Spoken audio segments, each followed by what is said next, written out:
Let's talk. Hey everybody, welcome back to my channel. This is Let's Talk with Mo. I am your host, Miss Mo. I thank you so much for tuning in and taking the chance, for some of you if it's your first time viewing, taking the chance to come over to see what my channel is all about. I thank you so much. And I also want to thank everyone, all of my subscribers, my viewers, for showing me love and support thus far on my journey.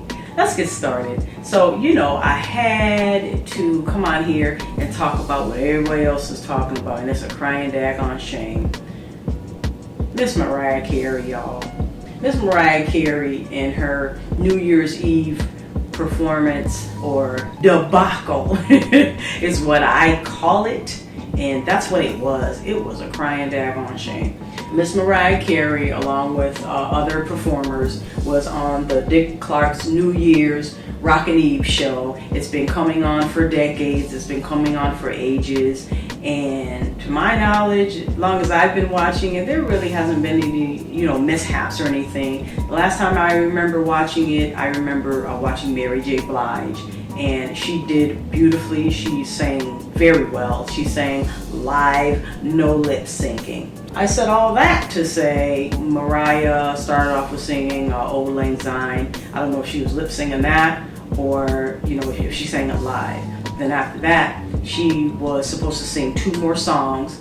First and second song, it seemed like what she's saying is it was technical issues, technical difficulties. Her earpiece was not working, all this sort of crap. So my take on it is she didn't go to rehearsal. She didn't do a proper sound check. Of course, they have their own engineers and sound check people with the show. They've been doing it, like I said, they've been doing it for ages. They already know what's going on. I believe that they should have it down to a science by now. Yes, it is live television, but I don't think that's an excuse. She sucked. She did horrible. Ryan Seacrest is the host of that show now, since Dick Clark has long passed on. He finally spoke out about, Mariah Carey's performance. So of course he's not going to say anything bad about her. He ain't going to do that. He was defending her, as I expected him to do, saying, where it's live television, you never know what could happen. It's hard, performing in Times Square. He also mentioned that Mariah has performed there before, so she does know what it's all about, what it entails. So, you can't use that as an excuse. But like I said, she's claiming that it was on their part, their engineers and techs and all of that stuff. But of course, again, Ryan Seacrest did back up his producers, the producers of the show. And so he and they were saying that, they don't set up any artist or performer to do bad or to look bad. They do their best to make sure everything is on point, and so everybody looks good. She's really holding on to, it was them and all this kind of stuff. No, it was you. You probably didn't come to rehearsals like everybody knows you don't like to do. I don't know. No, she didn't do a sound check. I don't know. And I want to say that I read that she had a stand-in do the sound check for her. So I think you would have known that your earpiece didn't work, as she's claiming, before you got on stage. Kinda know Mariah, I ain't falling for that mess. No, not me. Because you're supposed to be a professional. Everybody understands, you have mishaps. Even professionals, they fall all the time. They slip, maybe a technical error here or there. But come on now. No.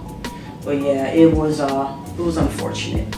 On a side note, she is supposed to be going on tour with Lionel Richie. Everybody knows Lionel Richie. Beautiful artist. He's very talented, has a lovely voice, still going strong. They're supposed to be going on tour together. And that tour is supposed to start on March 15th. And the first stop is going to be at the Royal Farms Arena in Baltimore, Maryland. And I know that they're supposed to be hitting places like Philly, but you have to check your listings and Ticketmasters for more details. So yeah, you know, if you want to support, go see Lionel Richie. Go see Lionel Richie. I ain't even gonna say no more about that. Up next, I saw Vivica Fox the other day. I am a big fan of Vivica Fox. She was really, really good in the movie Set It Off. As you know, she co-starred with Queen Latifah, Jada Pinkett Smith, and there were a few other actors and actresses in that movie. Blair Underwood, just to name a few. Yeah, so she has a new television show coming on Lifetime every Wednesday night at 10 p.m. and it is called Black Magic. It is about a male review, male strippers, ladies and gentlemen. So yeah, go check that out if you're interested in watching that. I was watching the other day, she was on Wendy Williams' show, and as you all know, her and 50 Cent, the rapper, they were an item at one time and they were dating. She was on Wendy Williams' show, and Wendy had asked her, you know, what's been happening lately with you and 50? Have you guys, you know, talked, you know, communicated, whatever? And so everybody knows that 50 and Vivica, you know, have been going at each other, like, you know, on social media and stuff like that. And I've seen Vivica on certain shows talking about 50 Cent and saying little bad things here and there about him. Long to the short, they did make peace very recently at a Knicks game. They were both there, and Vivica said that she did not know that he was going to be there. You know, they both had their people with them, but then she approached him and they stepped off to a little private area. She said they talked for like 5 minutes, made peace, a little bit of hugging, a little bit of kissing, and then they went on their merry way. Vivica says that she has made peace. They both made peace with each other, and you know, that she will always love him. He will always have a special place in his heart. But you know, they're just not meant to be together. And when she was telling Wendy all this, she was very, very emotional about it. She was in tears, and I thought that she was gonna, you know, have to get some tissue, because when he was saying, "You need some tissue," she said, "Nope, I'm good." She said, "I ain't crying. I'm not crying." But you could tell that she was very, very emotional about it. She, you know, held back the tears very well, I must say. One more thing I just want to touch on, because you know I have something to say about something all the time, you know, at the end of my shows. So I just want to touch on self-worth. Self-worth. I was talking with someone at work, and they were telling me about them and their sister. You know, the person I was talking to was also a female.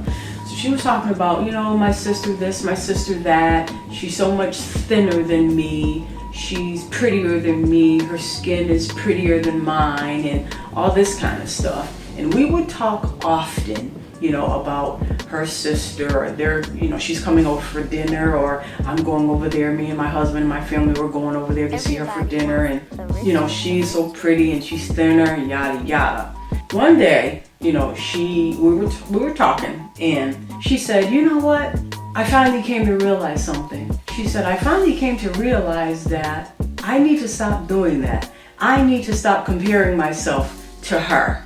And I said, "Good for you, because that's what I have been trying to tell her the whole time. Every time we would have a conversation, it's like, honey, you can't do that. No one can compare, you know, themselves to anybody." The long to the short of that is, love yourself the way you are. Do not ever compare you to anyone else, because if there is something that you would like to change about yourself, change it. Just change it. But remember something. When you think about changing something about yourself that you don't like, change it first for you. Secondly, you change it for them. But first is you. You have to be satisfied with whatever it is that you're trying to change, that you're saying you don't like about yourself. So do not ever, ever compare yourself to anyone, because you are the only you there is on this planet. There is nobody else like you. There's only one. Do not ever compare yourself to anybody. Be happy with you. If you're not, change whatever it is. But when you go to change whatever it is, change it for you first, them second. I'm going to leave you with that. And before I forget, last and certainly not least, this nice, pretty scarf, nice accessory. This is compliments of Mr. Lee down at Ethics Beauty Supply over there at 1142 State Street, Springfield, 01109, across the street from the old Jim Dandy's, y'all, just in case nobody know where that is. So yeah, Mr. Lee complimented me with this scarf, and he has a wide range and a wide variety different things in his beauty supply store. He has makeup, he has the hair, he has leggings, he has more pretty scarves like this. I really love this one. He has perfumes, he has a whole bunch of different, he has chokers, he has a whole bunch of different stuff. So make sure you look at the information at the end of the show that I will supply for his address and phone number and his social media information as well. And when you go, tell him Miss Mo sent you. Hopefully he'll do a little something for you. I can't promise that, so don't be going in there saying, oh yeah, Miss Mo said that you was gonna give me a discount. No, honey. I did not. So just tell him Miss Mo sent you. All of my social media information is listed below. Do not forget to like, comment, share, and subscribe. Tell a friend. Just be good to one another, and I love all of you, all of my subscribers, and I thank you so much for watching this episode of Let's Talk with Mo. And as always, let's talk.